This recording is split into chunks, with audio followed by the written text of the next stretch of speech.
Welcome, listeners, and do I have a gift for you? The world's first discount Storytime stickers. These stickers are exclusive. If you go to the most expensive, high-end shops in the country, heck, even the world, you won't find these stickers for sale. They are that exclusive. And you can win one by correctly answering the challenge question at the end of this episode. Keep listening, and good luck.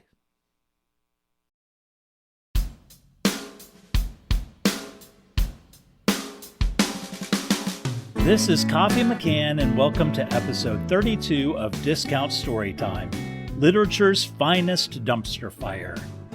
This week's story is Robert's Rules of Ordering. In addition, Discount Storytime is going to start promoting local businesses in the Des Moines, Iowa area. If you happen to own a local business or know someone who owns a local business, our contact information is in the show notes. On with the show.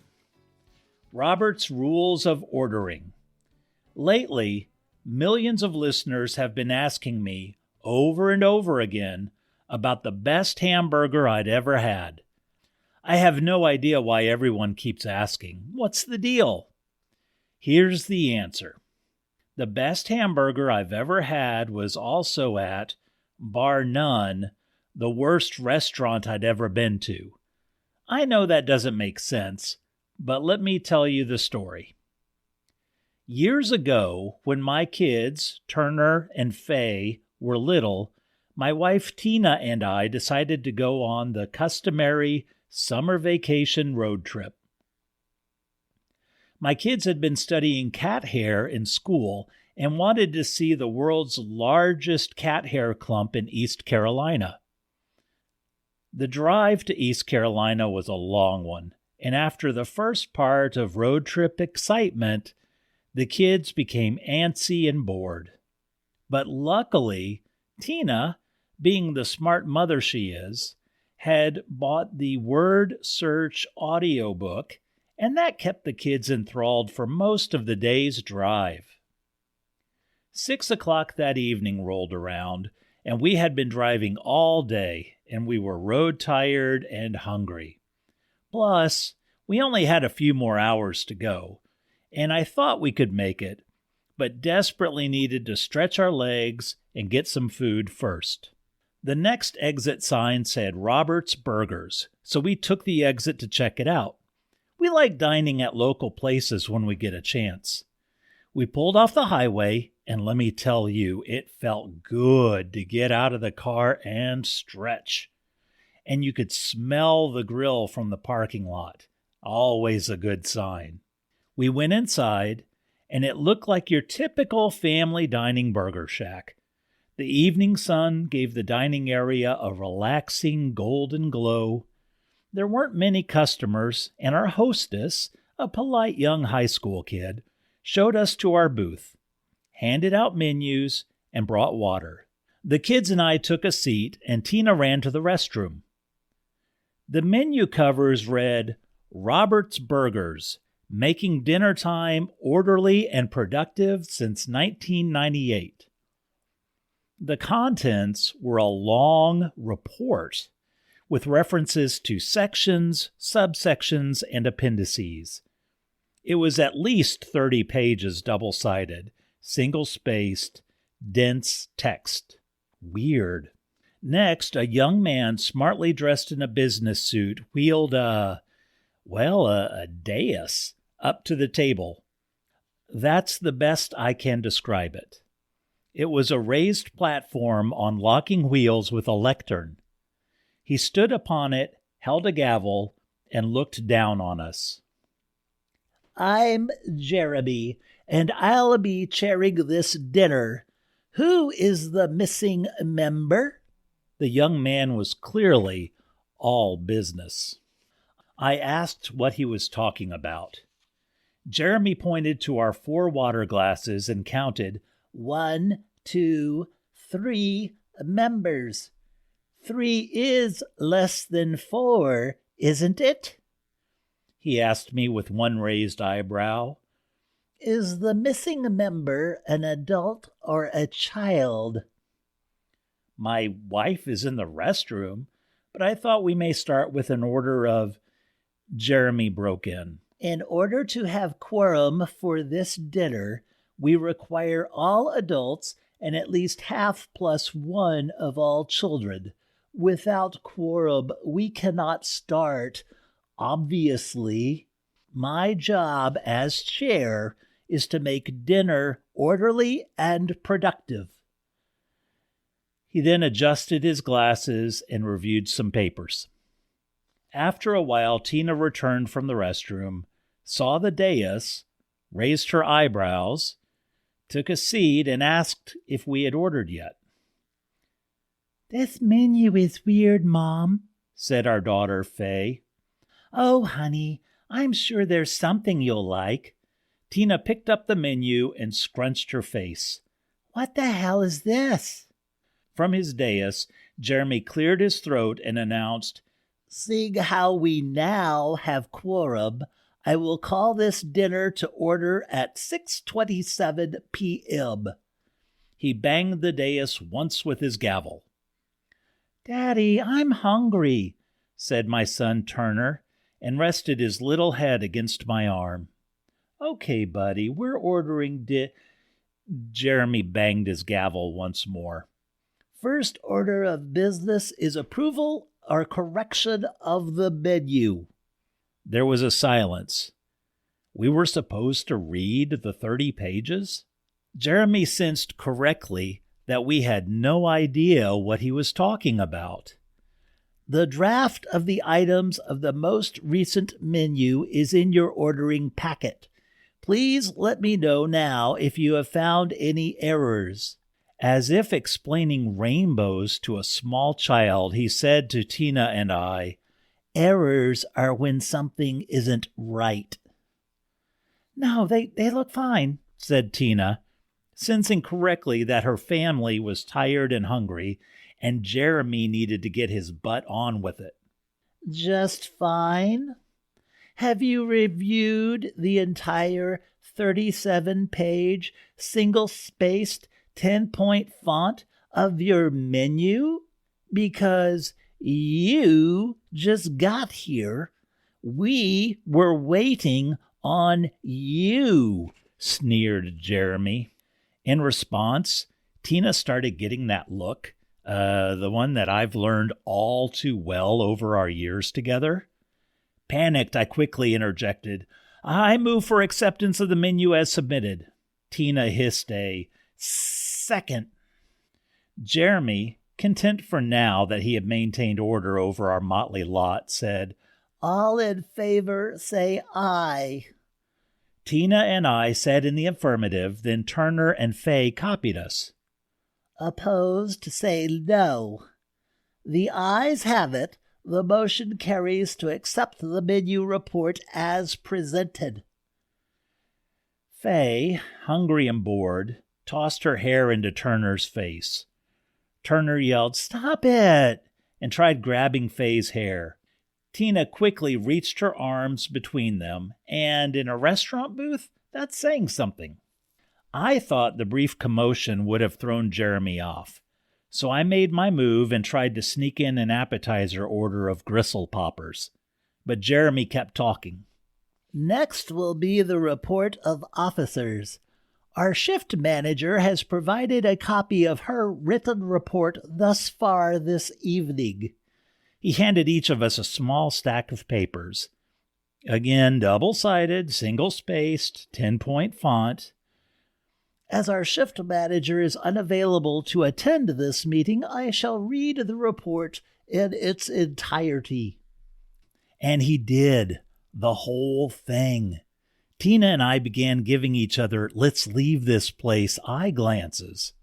Unfortunately, though, I hadn't seen any other places to eat, and it would be several miles until the next stop.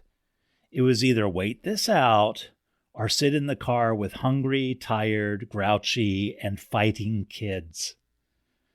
Luckily, Jeremy read quickly. When he finished, he asked, Do any other officers of this dinner time have reports for review? No?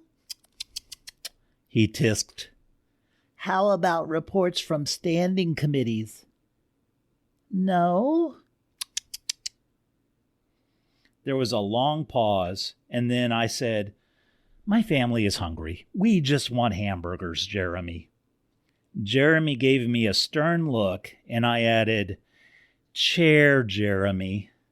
It took all I had not to roll my eyes at that pompous dweeb. I asked if anyone has a report. Do you think "I want hamburger" sounds like a report? "No, Chair Jeremy." Tina looked at me and rolled her eyes. Why was I the one getting eye rolls? Chair Jeremy said, Thought so. How about actual reports from standing committees? After a long and uncomfortable pause, Chair Jeremy asked, Is there any new business? I was undeterred. Yes, we would like to order.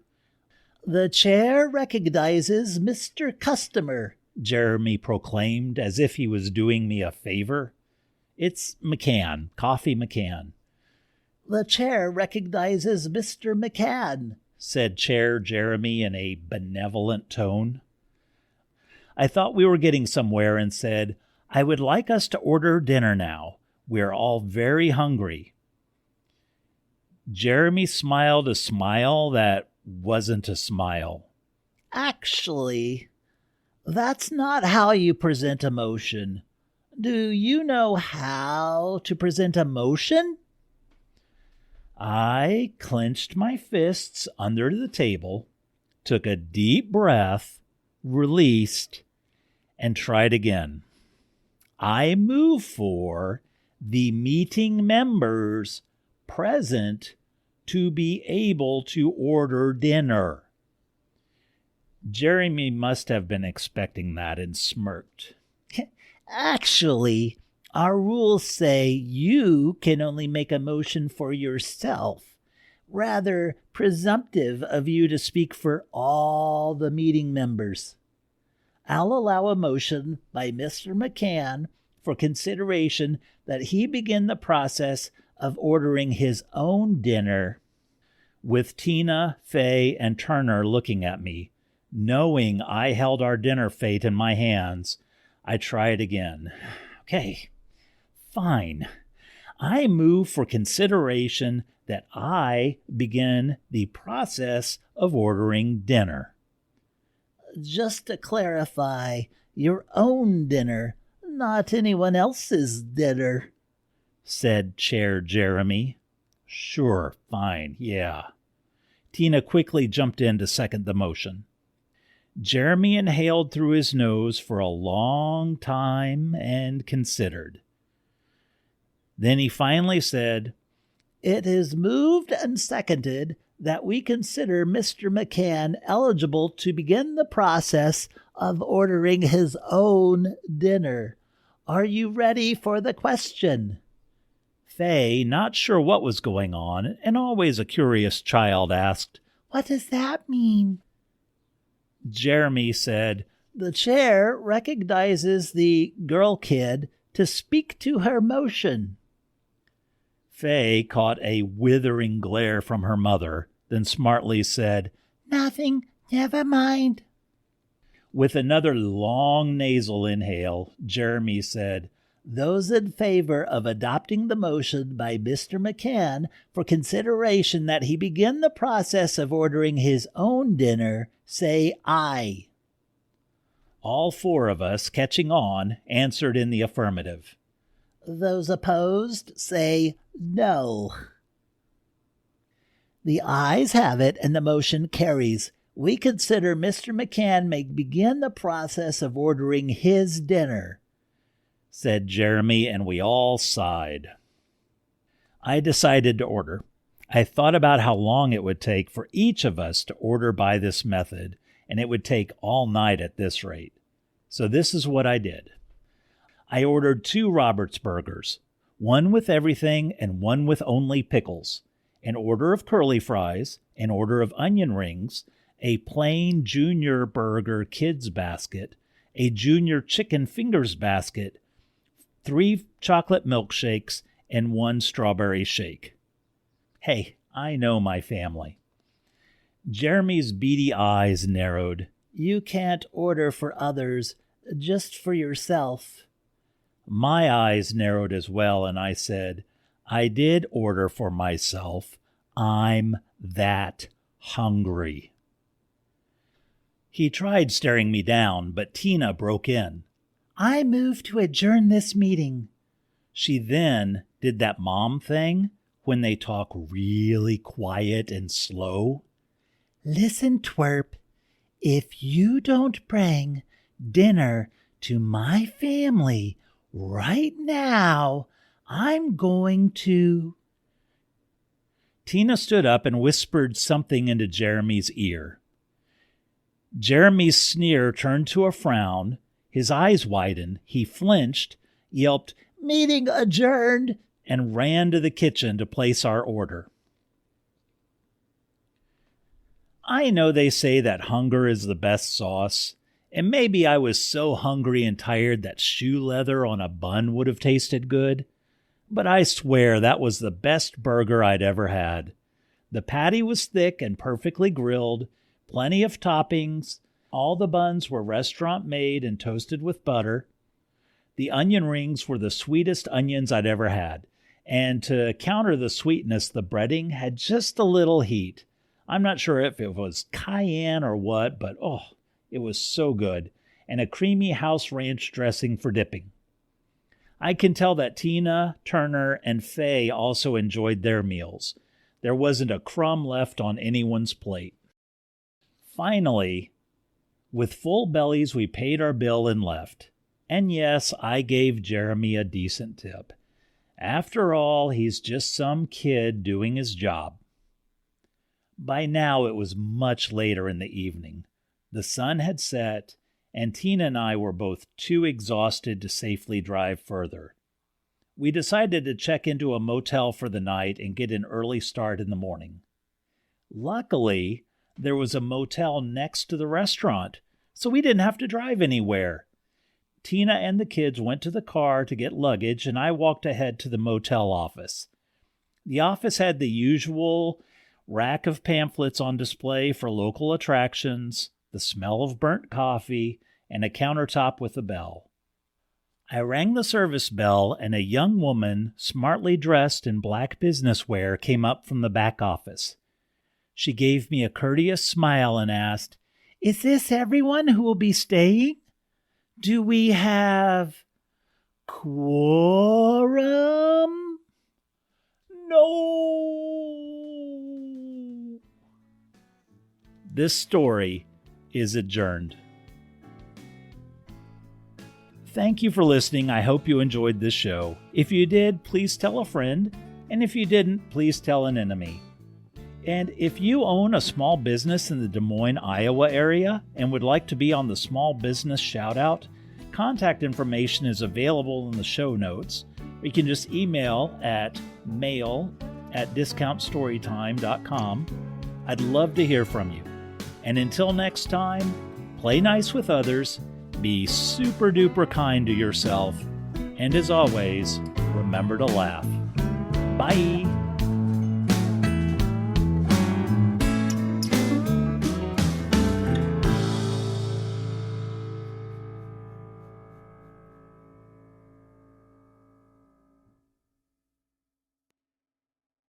Okay, time to win an exclusive Discount Storytime 3-inch sticker with our logo on it.